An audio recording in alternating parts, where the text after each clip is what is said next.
68.5 million, a number which belies an uncomfortable reality. A number which is a mere abstraction hiding stories of pain, suffering, and separation. 68.5 million, my friends, refers to the global population of refugees as estimated by the UNHCR. Behind this number, however, lies 68.5 million faces. Fathers, mothers, spouses, and an innumerable number of shattered dreams. In the midst of all this pain and suffering, however, one common human emotion unites, that of hope. Hope that one day life will go back to normal. At Procivis, we are among an ecosystem of players who seek to turn these hopes and dreams into reality. And our place in that ecosystem comes in the form of digital identity. But before we jump into what we do, let's take a step back to gain some context on this community that we work with, the Rohingyas. The Rohingyas are an ethnic minority from Myanmar who faced persecution at the hand of the majority for well over a century. But the legal roots of this issue can be traced back to 1982, when the Burma Citizenship Act rendered the Rohingya stateless. Since the 1970s, nearly 2 million Rohingyas have had to flee violence in Myanmar to safer pastures. A majority of these 2 million people live devoid of legal identity. And as a result, they live as an invisible people on the fringes of society, struggling to access the most basic services. A more fortunate minority, however, did have identity predating the Burma Citizenship Act. And one such fortunate person was Muhammad Noor, founder of the Rohingya Project. Procivis is collaborating with the Rohingya Project with the objective of empowering the Rohingya diaspora with financial inclusion. At the core of this project lies digital identity. Identity essentially serves as an access key to vital services, which are aimed at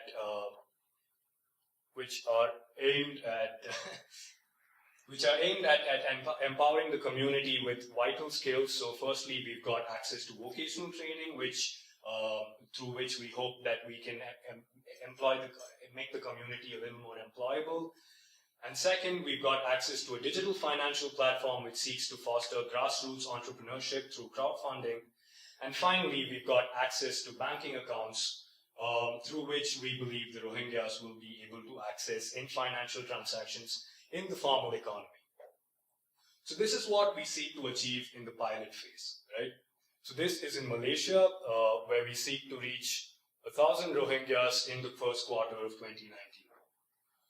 But going forward, the community numbers 3.5 million, and they're geographically spread across many different geographies, including Saudi Arabia, Bangladesh, Pakistan, Malaysia, and Indonesia. So what we're looking to do is to build an ecosystem of trusted entities such as NGOs, social businesses, and so on, which interact with the Rohingyas on a regular basis and bring them on to an ecosystem as trusted identity issuers on a permissioned identity blockchain. And when we do unite these people through a digital medium, that brings up the question, what can this enable, right? An identity essentially is a tool for governance. We're talking about a population here that is stateless, that doesn't have a nation that they can call their own, that doesn't have a government which stands up for their rights. Can we, through digital identity, empower this community to organize themselves, mobilize their own resources, and engage in democratic mechanisms, all aimed at propelling this community forward? And when we take a step back and look at the issue at hand, as we established before, the global refugee population today stands at 68.5 million. And still in the horizon, we've got a more alarming issue. The number of climate refugees by 2050 is expected to reach 200 million, right? And we're talking about populations which are now at risk of losing their land, right? So the traditional definition of a nation state, which is defined by geography, is sort of under threat when we talk about this circumstance. And so far to this point, while the public discourse might suggest otherwise, we have been rather ineffective in dealing with the refugee crisis as an international community. International Rescue Committee, an NGO, estimates that about 80% of displaced people continue to remain displaced more than a decade after they first left their homes. And we've got politicians talking about, how people are coming in, stealing jobs, and so on. But interestingly, this is so less than 1% of refugees actually do get successfully resettled into countries outside their own homeland. So a majority of these refugees that we're talking about are in fact still in their home countries, and 85% of them are actually located in the developing world.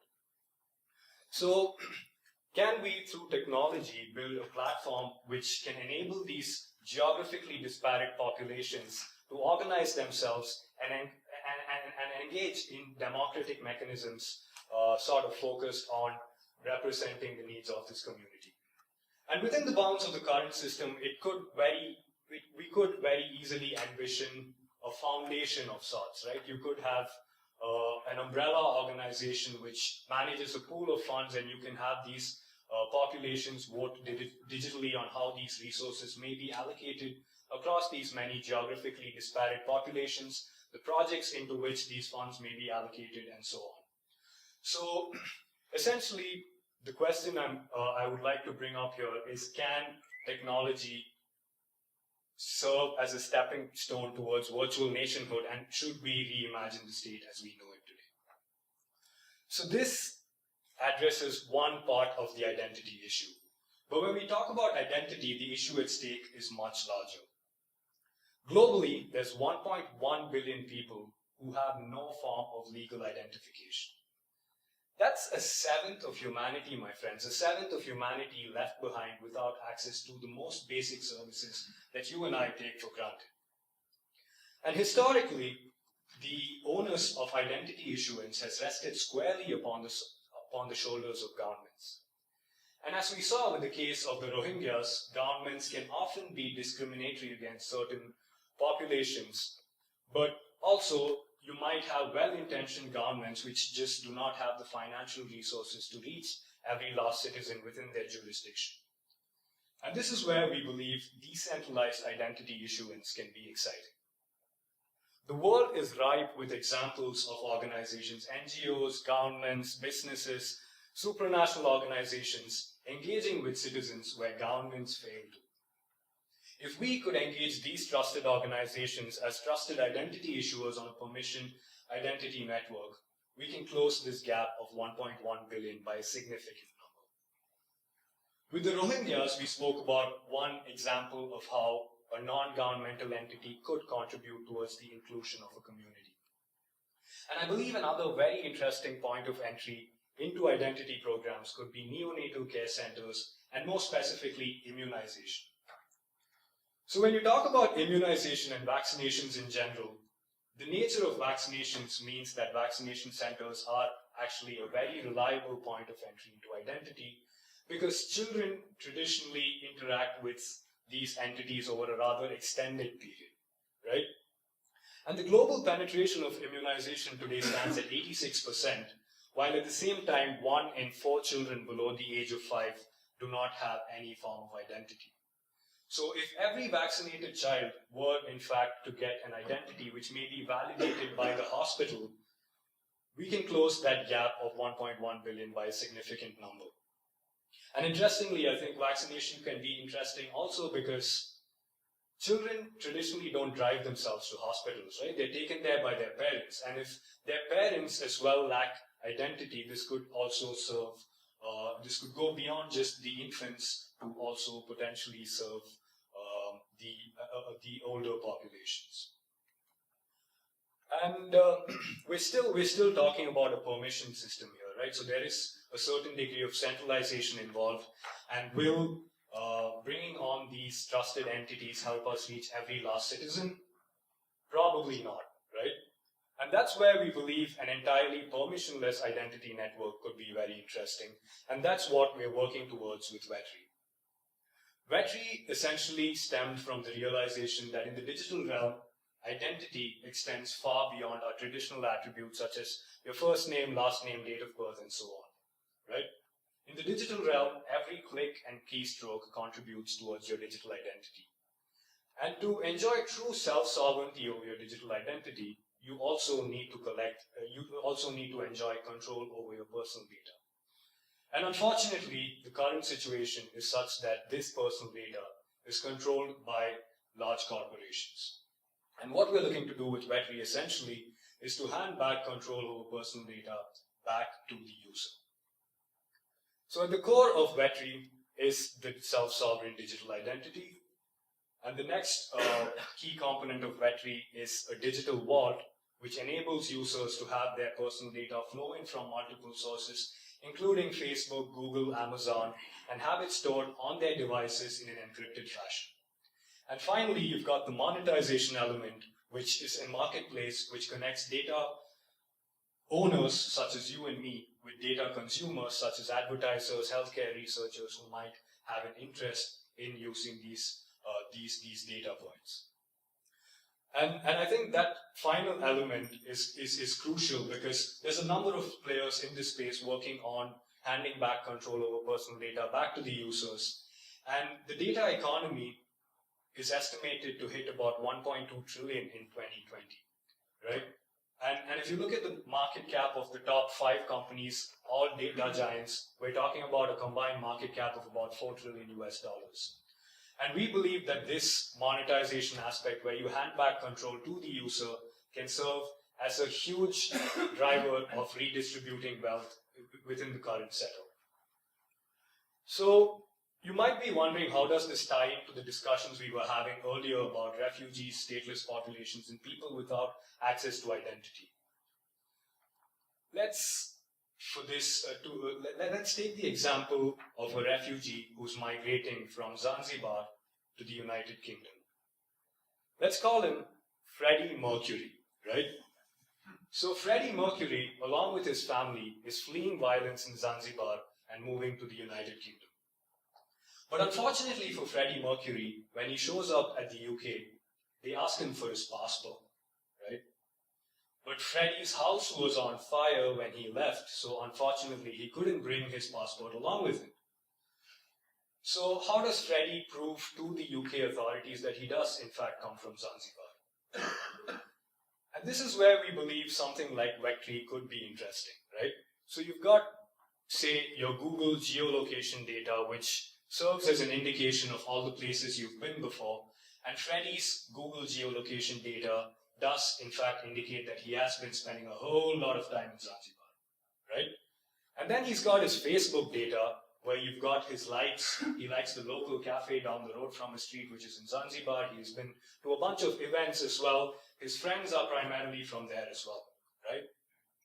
And when you talk about asylum seekers, a huge challenge for governments, especially in contexts where people do not have any sort of identity to prove where they come from, is establishing if they do in fact come from a recognized conflict zone. And while this might not be the most reliable mechanism of establishing that you do in fact come from a conflict zone, it could definitely expedite the process of asylum, of granting asylum, because typically at the moment, these processes can take well over a year, and in the interim, we're talking about these populations being subject to the most undignified living conditions that you can imagine. If you're wondering why I use the example of Freddie Mercury, if I were to choose a random name, I could have used something else, right? But this is because Freddie Mercury was in fact a refugee. He did in the 60s, along with his family, flee violence in Zanzibar and move to the United Kingdom. And the reason that I bring up this example is to remind ourselves that behind these dehumanizing statistics that we come across on the internet every day are real human faces. Faces which may be far more familiar to you and me than we imagine. But the road towards integrating these people into society is a long one, and a number of challenges remain. And this is where we believe a forum such as this can be hugely interesting. And with that, I would like to open up the floor to discussion and questions, and I would love to hear your insights. Thank you.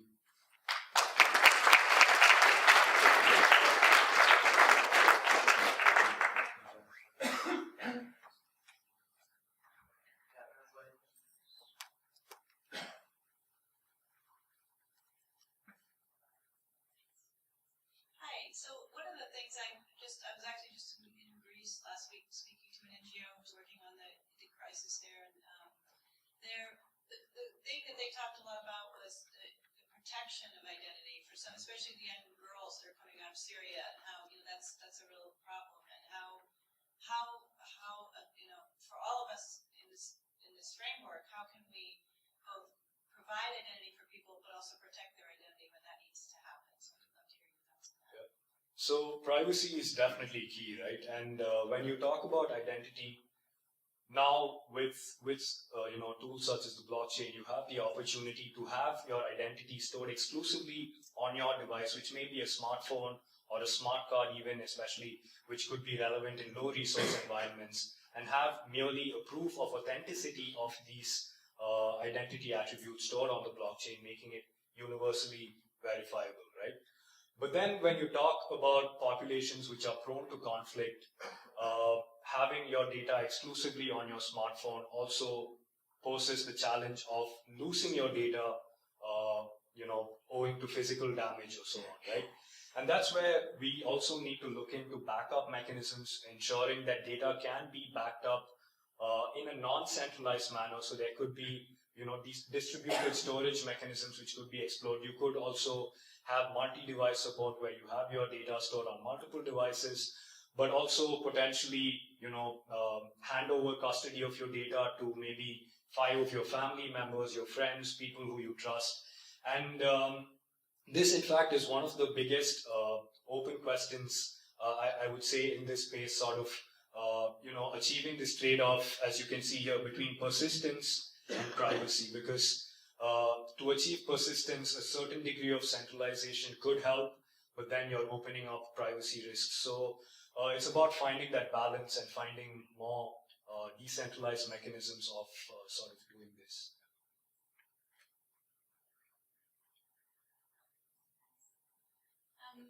Excuse me, my ignorance of the topic, but I have a very stupid question. What if, how do you prove your identity if somebody steals that ID?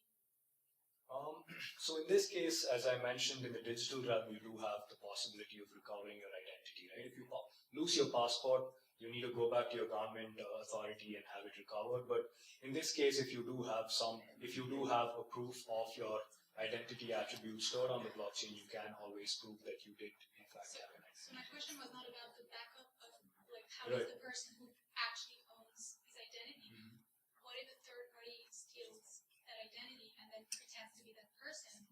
And you said that it was meant for people who cannot access to normal IDs. So how do they prove that this person is the owner and not the other? So, tied into your identity, you could have different biometric elements as well, right? And when we talk about biometrics, people traditionally think of fingerprints, but also a picture of your face is a biometric element. So, there is always the risk of theft, but then you've also got these elements which do in fact link back to the person. So the person who does steal your identity would have to look uncannily similar to potentially authenticate themselves. Of course, in the digital realm, there could be a risk that people do in fact can, through if they have control of your smartphone, they could potentially authenticate themselves. But those are, I think, it's also, at the end of the day, you wouldn't hand over your passport to everybody, and as an individual, I think you're also there is a certain degree of responsibility which unfortunately lies upon the individual to protect their own identities.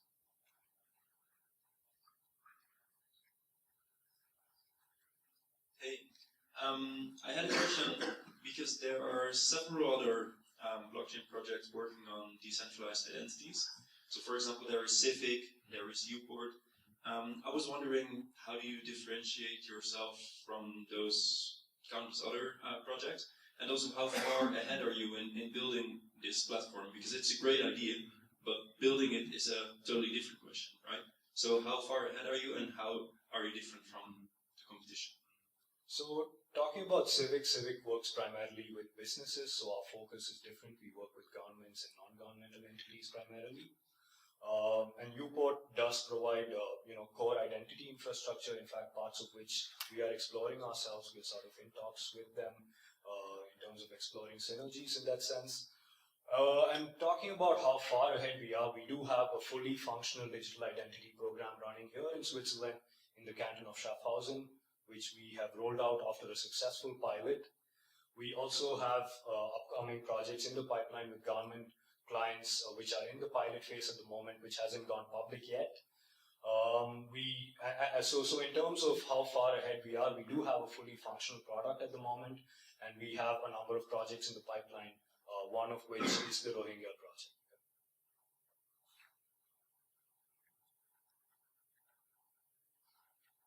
Thanks for the presentation. What I really realized from the presentation is we are mostly discussing on the place where the digital penetration is very high. But when you're talking about the Rohingyas and those disaster situations, the digital penetration may not be that high. It is quite low. So what is the solution that you can provide in those regions? So the project that we're working on currently, as I mentioned, the pilot is in Malaysia with where we are targeting 1,000 Rohingyas. And interestingly, in Malaysia, the penetration is rather high. Among the adult population, we did in fact conduct a survey in collaboration with the UNHCR in Kuala Lumpur. And among the people surveyed, the penetration of smartphones among the adult population was nearly 100, with all of them having access to reliable mobile internet. But as you mentioned, this is a challenge when you talk about other contexts. If you were to talk about the Rohingya communities, say in Bangladesh, the conditions are very different. And that's where we think more low-tech options such as smart cards, which firstly don't require you to own a smartphone, but also can help you authenticate yourself in an offline environment, could be interesting as well. But at the same time, this is sort of in the future, but also at the same time, we're seeing the penetration of smartphones and internet growing quite rapidly. So there is this sort of debate. Having the same data on a smart card from a technical perspective is not challenging at all. But it's about evaluating whether it makes sense to actually go back to using smart cards, or if we can actually leapfrog it and enable access to more advanced technology in these contexts. But yeah, so that's sort of how we approach this. Actually, this gentleman asked the first part of my question, but just to take the next stage. Where I live in the Balkans is actually also a heavy refugee route, and I speak to Syrians and Afghans regularly. However, this is essentially a token-backed system, right? So people who maybe have nothing but the shoes on their feet or the clothes on their backs, how do you actually get them on board if they have, let's say, zero finances? Is there some sort of, altruistic system where you give them what's necessary to interact with this, or how do they get onto that, basically? So this would sort of vary on a case-by-case basis, right? At the end of the day, you do need someone who can handle this project on the ground and can reach these people, and that's where these trusted entities that we were talking about earlier come into the picture. So in the case of the Rohingya project, we've got our partner on ground who manages these projects, and we also have other projects in the pipeline where we've got local partners who interact with these populations on a daily basis, and potentially also bringing into the picture aid agencies who could potentially bring to the table the funds required to make these devices and other sort of tools necessary to make this work. So at the moment we are the technology provider, and we rely hugely on local partners to make these projects happen. Some sort of proof of authority type system is what you're running. At the moment, with the Rohingya project, we sort of do see it to potentially evolving into a proof of authority system. But to start off with, there is just one identity issuing node.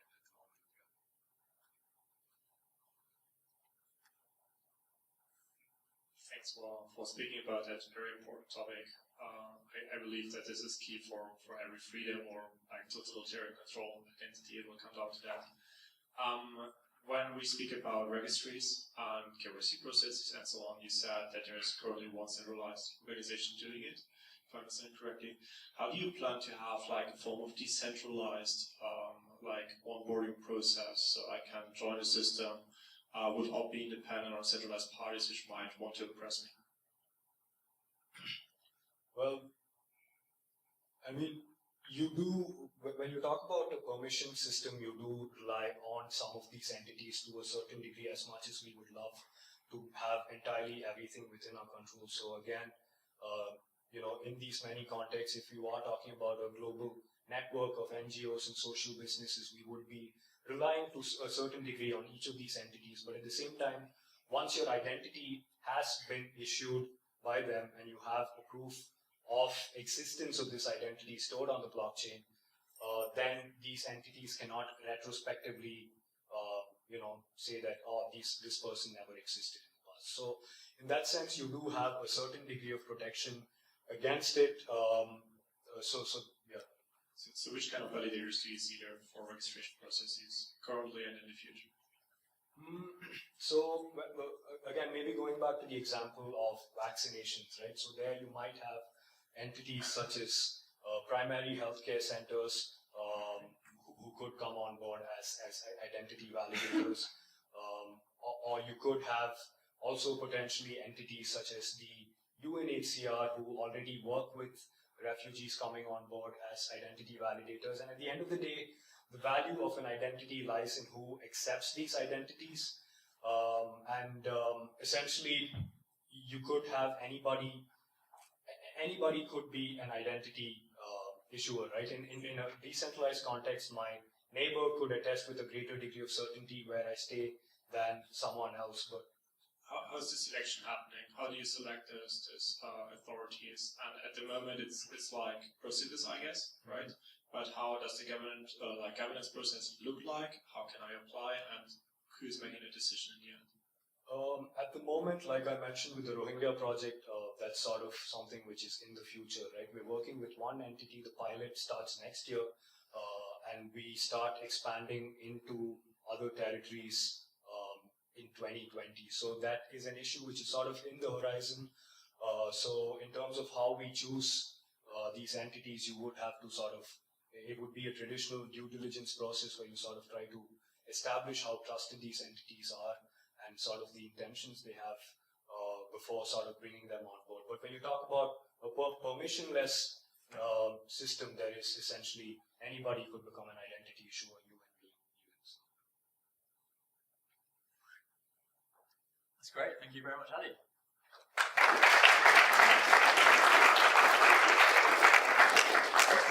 Yeah, it was really, really good. We'll be following the Rohingya project very closely, and wish you best of luck.